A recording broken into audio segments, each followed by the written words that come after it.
यार निवडणुका आल्यावरती जातीवाद कसा वर येतो रे? हे लोक खतऱ्यात आहे, ते लोक खतऱ्यात आहे. काय चाललंय यांचं काय कळत नाही बाबा.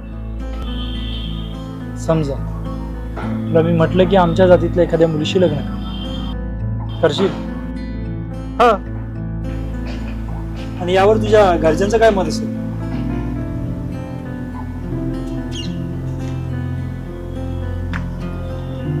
जातीवाद आहे ना प्रत्येकाच्या आत दडलाय.